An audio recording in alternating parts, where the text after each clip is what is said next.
Robbinsdale swinging in, and it's a fair ball, and Wayzata wins it.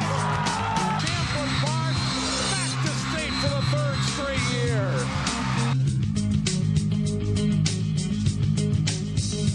Hello, welcome to Sports Jam. I'm John Jacobson. And I'm Jay Wilcox. This week on the show, we'll talk lacrosse with the Champlin Park girls, plus meet a softball pitching ace from Maple Grove, who is also a superb hitter. Up first, track and field. The state true team meet started back in the late 1980s by the Minnesota Track and Field Coaches Association as a way to more accurately reward team depth. The annual state meet took place last week at Stillwater with the Wayzata boys and girls and Hopkins boys all in the meet. 12 boys teams, 12 girls teams competing for titles. This is the boys 4x800. Patrick Leonard anchors the Trojans to a win in a time of 8 minutes, 8.88 seconds. Boys 110 hurdles. It's George Jackson to the right in the white top winning his heat and the event in a time of 14.61 seconds on a good night for the Royals. 100-meter dash. State record holder Joe Fondla of Hopkins pulls away for the win. His time 10.54 seconds. Fondla also wins the 200-meter dash. Boys 4x200-meter relay. It's Cambridge Isanti in blue just edging Hopkins for first place. Blue Jackets winning time 1 minute 30.53 seconds. Close finish in the boys 1600-meter run. Austin Strite of Mounds View wins, followed by Eli Haight of Hopkins, Andrew Brandt, and Cameron Arkistan of Wayzata finished third and fourth. Girls highlights. Wayzata's Emma Atkinson pulls away to win the 800-meter run in 2 minutes, 18.43 seconds. She finished second in the 1600.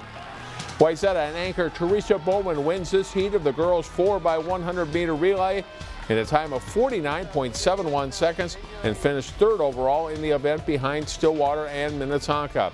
Here's what a couple of race champions had to say. I just had to know I had to do what I had to do. My three teammates set me up as well as they could. I was really happy with what they did, and I just had to take it home. So much fun, so much fun. It's better than actual state because I'm with my whole team. You know, at state there was like maybe a couple 20 guys, who make it, but I'm with my whole team. Big teams are here, nice meet, nice day outside. So it's a full experience of a full track meet, I would say.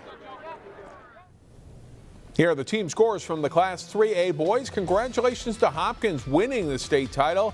Wayzata, who won the last 6 state championships, finishes second. Mounds View, Rosemont, and Blaine round out the top 5. In the Class 3A girls meet, it's Rosemont winning, Wayzata finishing a close second. Stillwater is third with Alexandria fourth and Mounds View fifth. The Northwest Suburban Conference track meet is this week. Bragging rights in District 279 were on the line last week as Park Center hosted Osseo and Maple Grove. Osceo's Lex Davis anchors her team to the win in the girls 4x800 relay. The Orioles' winning time is 10:26.1. In the girls 100 hurdles, it's a good battle in the middle lanes. Maple Grove's Heather Ryan edges Gabrielle Bodine of Osseo by 14 hundredths of a second to take the top spot. In the boys 110 hurdles, watch the inside lane. Osceo's Collins Makua pulls away from the field to win easily in this heat in a time of 14.98 seconds. In the girls 100, it's a close one. Third from the right in green is Park Center's Georgia Cho, and she edges Osceo's Charlene Yagan Coho and Mercy Zelli for the win. 12.59 is Cho's winning time. In the boys 100, Jai Dupree of Osseo is in the inside lane, and he sprints to the win just ahead of Park Center's Emmanuel Tamba. Dupree, his time is 10.87. To the boys' long jump, and Eli Barlow of Osseo goes 17 feet 9 inches and places fifth. As we check out the team scores, starting with the girls, Maple Grove wins it with 95.33 points. Park Center is second, and Osseo third. On the boys' side, Osseo takes the top spot. Park Center is second and Maple Grove third. At the Lake Conference meet, the Hopkins boys win the title, edging runner-up Eden Prairie. Edina's third with Wayzata fourth and Minnetonka fifth.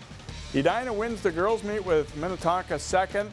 Hopkins, Eden Prairie, and Wayzata are 3, 4, 5. And we should note that some of the teams did hold out some of their top athletes to prepare for that state true team meet. The Maple Grove girls lacrosse team leads the Northwest Suburban Conference heading into the final week of the regular season. The Crimson look to take care of business at Armstrong. And they get to it early. Phoebe Bachmeyer draws a triple team and slips the pass to Katie Wheeler for the goal and a quick 1-0 lead. Then the defense leaves Chloe Corbin's room and she finds Emily Herdine cutting for the quick shot and goal to make it 2-0 Crimson, and Leafy likes that. Corbin gets another assist, working down low and then spotting Jersey Baronic for the goal, and it's 3-0 Crimson just under 4 minutes in. Wheeler spins and gets it to Maddie Bast, who finds Herdine for the goal as Maple Grove rolls to a 4-0 lead. Armstrong gets on the board as Kelly Rua keeps working despite several defenders in her path. She gets the Falcons on the board, trailing at 4-1. But Maple Grove dominates. Grace Hansen receives the pass and feeds Tristana Tater, who makes an athletic catch and then scores. Maple Grove wins 14-1. They also beat Anoka and Spring Lake Park the next 2 days to remain unbeaten in conference games. In boys lacrosse, Armstrong was hoping to break a 2-game losing streak, while Osseo Park Center hoped to build on a 3-game winning streak. They met up on the Falcons' home field. Osseo Park Center starts fast. Griffin Garrity to Anders Coombs alone alongside the net and scores for a 1-0 lead. Then Garrity finds long stick Colin Garrity, who gets control enough to score from in close to make it 4-1 OPC. Armstrong battles back as Nick Haugen circles the net and turns to bury it. The Falcons pull within 5-3 after 1. We jump ahead to the third quarter. Armstrong's Carter Lucas powers through a couple of defenders and scores, and the Falcons pull within 6-4. Fourth quarter, it's Haugen to Lucas across to Spencer Volkert for the goal, and the game is tied at 7. Armstrong keeps scoring. The Lucas shot is saved by Jack White, but Volkert controls the rebound and scores to make it 9-7 Falcons. Haugen scores another as Armstrong rallies after the slow start, and they score a 12-9 win over OPC. The Wayzata girls lacrosse team scored a big win over Blake in late April, but they hadn't won since then. They look to change that against Hopkins late last week. The Trojans' Ashton Yutzi draws the defender and sets up Ava Goodnature for the goal. Eswin makes it 3-0 Wayzata. Later in the first half, Goodnature speeding past the defense up the right side. She nets 3 in the first half, and Wayzata leads it 6-2. Some great passing. Anna Laugen to Ashton Yutzi, to Haley Olson, over to Kimball Yutzi for the goal. Wayzata rolls to a 15-5 win over Hopkins. Hopkins and Wayzata boys teams also meeting in the late game of a doubleheader there, and it's all Wayzata in this one. Jake Schneider takes the pass, lines up the sizzling shot to get the scoring started for the Trojans. Second quarter, and the Hopkins gamble for a steal doesn't pay off, and Thomas Seifert rips the shot, and he will make it 8-0 with this goal. Cade Sharaka sets up Jack Peterson for another goal as Wayzata leads 9-0 at halftime on the way to a 14-1 win. Ultimate Frisbee is a club sport for high schools in Minnesota, but it's pretty popular and growing fast. Here in the Northwest Metro, several of the local high schools have very strong teams. Friday, the Armstrong Gold girls ultimate team faced Hopkins in the Northwest Metro Conference Final. It's a close matchup with Armstrong Gold coming out on top to win its second straight conference championship.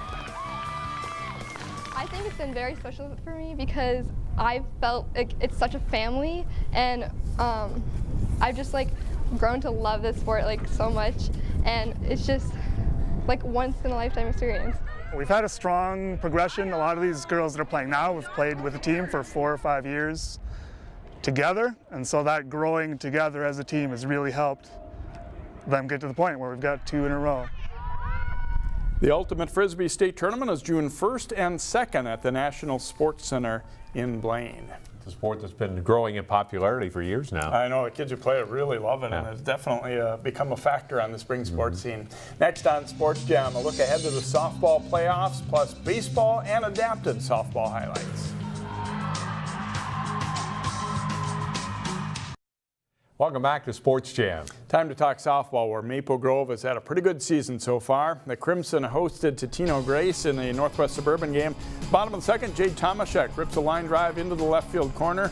Dorothy Dueck hustles around from first base to score. Maple Grove leads it 5-0. To the bottom of the third, Sydney Hockett's hit brings Dueck around again, and this run makes it 6-0 Crimson. Ava Dueck is solid in the circle again for Maple Grove. She pitches a no-hitter and fans 9. In the bottom of the fifth with the Crimson up 8-0, Tomaszek drives a 2-run homer out, and that ends it. Maple Grove takes it 10-0 in 5. They also beat Eden Prairie on Friday, and we'll meet Maple Grove's Ava Dueck later in our Sports Jam Spotlight. We're now to playoff time in prep softball as section tournaments get underway this week. Maple Grove was the #1 seed in section 5-4A with Champlin Park 2nd and Centennial 3rd. Then it's Rogers and Osseo. Park Center is the 8th seed. In first round games scheduled for Tuesday, Park Center is at Maple Grove. Osseo plays at Rogers with Champlin Park hosting Spring Lake Park. The second round is Wednesday and the third round Thursday at High Seeds. The later rounds this year moved to Zane Sports Park in Brooklyn Park. In section 6-4A, defending champ Edina is the top seed. Kennedy is second, followed by Hopkins, Wayzata, Southwest, and Armstrong. This tournament starts Monday with second round games Wednesday and the third round Friday. This year, the entire tournament is back at Edina's Pamela Park. Elsewhere, Benilde St. Margaret's is the top seed in section 6-3A. Team champs will be crowned this week in section boys tennis tournaments. Action got started last week in section 5AA. That included third seed Champlin Park hosting Buffalo in the quarterfinals. #1 doubles, Cade Moffat returns serve for the Rebels. Grant Hilbrand then with the smash. Buffalo's Andy Schaefer with a nice volley winner as the Bison take the match 6-4, 6-0. At one singles, a nice touch volley winner by Champlin Park's Dom Witt as he tries to rally back in the first set. Then Witt gets an overhead winner. He takes 5 games in a row to win the set 7-5, but loses the match in 3. Second singles, Kyle Horton's in the far court for the Rebels. A good reaction on the ball here leads to a point. Horton takes the match 6-3, 6-4. Third singles, Champlin Park's Jack Peterson leaves a shot short, and Moritz Simon puts it away for the Bison on his way to a win. Buffalo knocks off Champlin Park 5-2. The Bison, though, lost to Maple Grove in the semifinals. Maple Grove meets Wayzata for the title on Tuesday. The Armstrong baseball team hopes to compete for the Section 6-4A title this season. The Falcons stepped out of Northwest Suburban Conference play to play a section opponent, Minneapolis Washburn. Bottom of the first, Armstrong's Drew Ide bounces one to the first baseman, but nobody's covering the bag. A run scores in the play, and the Falcons tie at 1-1. Same inning, and with Bo Heumann up, the pitch is wide. Bjorn Jensen just beats the tag of the plate and scores to make it 2-1. Later in the frame, it's Patrick Bray with a slow roller. Nathan Perla scores. Ide isn't far behind as Armstrong gets 4 runs in the bottom of the first. Up 5-1 in the third, Jensen lines a single to right, brings Jordan Page and Logan Elands home, and the Falcons' lead grows to 7-1. They play well in the field, too. Watch the play by second baseman James Larson. He robs Aiden Bernstein of a hit with a great play. Armstrong rolls to a 9-1 win, and they beat Champlin Park as well the next day. The Totino Grace baseball team is having a strong season. The Eagles have stumbled a bit of late. Meanwhile, Osseo is coming on strong. The Orioles paid a visit to Totino Grace. Bottom of the second, Kyle Gagnon lifts a fly ball to right field to score Ben Palmer for Totino Grace. The Eagles get out of the board first and lead 1-0. Top of the third, Osseo's Jake Contreras singles to right. Nelson Lynch scores from second base on the play to tie the game up at 1-1. An inning later, Connor Nygaard finds the hole on the left side past the shortstop. A run scores as the Orioles grab the lead for the first time at 2-1. Then up 3-1, Matthew Kitzman delivers a single to center to bring Nygaard around. A big 3-run inning for the Orioles, and they take a 4-1 lead over the Eagles. In the sixth, the Eagles battle back. Palmer gets a hold of one, and this one a no-doubter. His solo shot brings the Eagles back to within 2 at 4-2. Bottom of the seventh, the Eagles pull within 4-3, and Palmer hits another long drive. But this one stays in the park. Nygaard makes a nice running catch to end the game. Osseo holds on for a 4-3 win. The postseason is coming up soon for local adapted softball teams. Two teams from our area played an entertaining contest in the middle of last week. Osseo paying a visit to the Robbinsdale Hopkins Mound Robins in a CI game. Osseo's Miracle Chroma tags it to deep right center in the top of the first. Jason Cardoso Ramirez scores and Chroma circles the bases as well. They get the maximum 5 runs in the inning. The Robins come right back though as Kyrie Callender blasts it to deep right center. Alex Gallagher, Deshaun Harms, and Callender all score on the home run as the Robins pull to within 5-3. In the third, Jason Cardoso Ramirez rips a hard liner past first and into deep right field. Rio McGrew scores, as does Cardoso Ramirez, and the Orioles go up at this point by a score of 9-3. The Robins, though, keep on battling back. Theo Bogey tags it to deep right center. Bobby Joe Bird scores. The Robins get within 12-7 in the fourth. Osseo, though, gets 5 runs in the sixth, with a 3-run homer by Mohamed Chroma being the key hit. The Robins do get 4 in their half of the inning, but it's Osseo winning this one 17-11. And John, that was a good game. A lot of offense, but also some pretty good catches in the field. Pretty entertaining game to be at, no doubt. Next up at our Sports Jam Spotlight, meet a dominant pitcher who is equally dangerous with the bat for the Maple Grove softball team.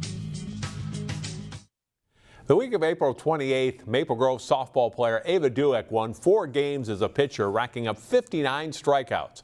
At the plate, Dueck collected 11 hits, including 6 home runs, and drove in 15 runs. Jason Melillo profiles Ava Dueck in this week's Sports Jam Spotlight. Ava Dueck is one of only a handful of players in the history of Crimson softball that can dominate a game from the pitching circle and from the batter's box. We had Kaylee Sadler here who had an outstanding senior year for us, and then we had Sydney Smith who, had a fantastic career here with us as well. She's right in the mix with those 2 other kids. Dueck is 5'9" with a long body, and she uses all of it to dominate opposing hitters. I'm not like the most muscular looking person ever. I'm not huge. So I think a lot of my pitching motion, I rely a lot on my levers, which like my elbows and my wrists, and then my legs too. But as far as like approach goes, like going into one specific batter, I usually try and get ahead. I'm not always great at that, but I think getting ahead gives me a lot more tools to work with as far as getting deeper into the count and then like seeing the batter's weaknesses so that I can use that to my advantage. At the plate, Dueck says she doesn't think about trying to hit the ball over the fence. In fact, she doesn't really think about anything. When I'm batting, pretty much everything leaves my mind. It's just, I'm very blank. I know what I have to go do. I don't really like to swing at first pitches very often. I will if I have to. I've done them before. It's just, I like to be able to see that spin, and similar to how I kind of look for weaknesses when I'm approaching my pitching, I look for weaknesses in pitchers too. Especially since I am a pitcher, I can kind of recognize those a little bit better, recognize spins, and the more pitches I see, the easier that's going to be for me. After Maple Grove, Dueck will continue as a student athlete at Augustana University in Sioux Falls. The Vikings are a perennial power in Division II softball. They have a tremendous program. They're like, no matter the year, you can always see them in like the top 5. And they're really good at recruiting players that have like a lot of utility and a lot of strength. And so I think that was a good choice for me because I knew that they were going to be good, and I knew that they were going to care about making me stronger as a player, both physically and mentally. Ava Dueck has been through ups and downs with her Crimson teammates, and as the end of her senior softball season approaches, Dueck's dream is to finish on top. I want to win state. I want to win state so badly, and I think that would just show our character as a team and show how we're going to pull together. It's wishful thinking, I think, but I think we have all the tools to do it, and we just need to keep working hard and just do it. Ava Dueck's 13 home runs this season is a new school record for Maple Grove. She also recorded 445 strikeouts as a pitcher at Maple Grove. Jay talks lacrosse with the Champlin Park girls when Sports Jam continues.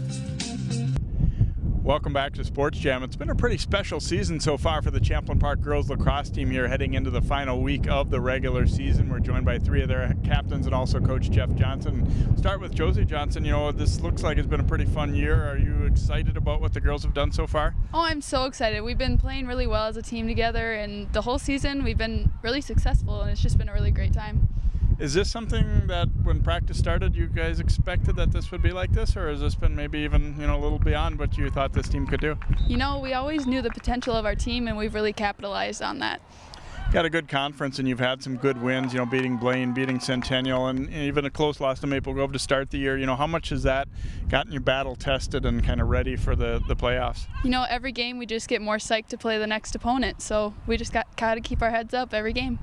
On the field, what are you doing really well? What's led to this record, would you say, as a team? Our stick skills are the key for us right now, so we got really great passing, and we just got to keep that up.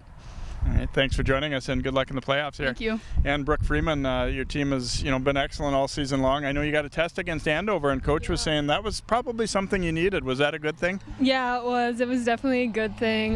We knew a lot of the players on the opposing team, and it really showed us what we needed to work on. Got playoffs coming up after the last two home games of the regular season, and a lot of teams in the section have pretty similar record. You know, Blaine's had a good year, Centennial's had a good year, Forest Lake has a good record, and obviously your team does. Are you excited about, you know, the chances in the playoffs? Yeah, we're definitely excited. We have some goals for the season, and making it far is definitely one of them. So. What do you think is kind of the most important thing to concentrate on as a group as you get ready for that playoff time? Just stay focused on what we need to do during the game and during practice. Hey, Brooke, thanks for joining us, and good luck in these last two regular season games as well. Thank you. And Ashley Larson, your team has been pretty good so far. What do you like the most about this team? I feel like our team works really well together, and we are all really good friends. I don't feel like there's a whole lot of drama on our team, and I feel like that brings us together for games. It has been an interesting set of games this year. You know, you've got some really good wins against Blaine and Centennial, I guess, in particular, but even some of the other close games like the Andover game. You know, what's been the progress have you seen throughout the year? It's a short spring, but have you seen this team get a lot better from the start to now? I feel like at the beginning we were good players individually, but as practices went on and as games went on, we figured out how to work together. Blaine's won the last three section titles. Before that, Champlin Park had won the last three. What will it take for the Rebels to get back into that state tournament? As long as we just keep working on the path that we're going on right now, I feel like we have a really good chance of keeping ourselves up there. Have fun in the playoffs. Thank you so much. And Coach Jeff Johnson, you know, is this a team that you expected to excel like this when you came into this season? Well, I really did. I mean, we have some great senior leadership on this team. These three, as you've already talked to, fantastic players, been around a long time, and certainly blessed to have them as leaders on this team. How important is getting a high seed for this team as you head into playoffs? It's important. We want to finish strong. I think we have a few games left on our schedule, and if we win out, I like our chances of being very high, either a 1 or 2 seed. I think we're setting ourselves up for that, and that's our goal. We want to be in one of those top 2 spots, and if we can get there, we like our chances to make it through that section and hopefully get to that, you know, section final game and give a shot to go to state. So. All right, thanks for joining us. Congrats on the great season so far, and best of luck the rest of the way. Thank you very much. We appreciate your time coming out and talking to us. All right, Jeff Johnson, the head coach of the Champlin Park girls lacrosse team. Again, they're finishing up with a couple of home games this week and then get set for Section 7 play. We'll be back to wrap up Sports Jam in just a moment. It's time to celebrate Brooklyn Park at Tater Days, running from June 13th through the 15th throughout the city. Find out more at ccxmedia.org under cities and in the community. Don't forget to vote for our Play of the Week. This week's 4 plays are up on our website now at ccxmedia.org. Go to the CCX Sports Play of the Week under the Sports tab and vote for your favorite play. And here's last week's winner. Gunnar Evanston of Breck's Boys Lacrosse, behind the back shot for a goal, and the Mustangs win over Holy Family. And that will do it for this week's show. Thanks so much for watching. We'll be with you starting Tuesday next week after the Memorial Day holiday.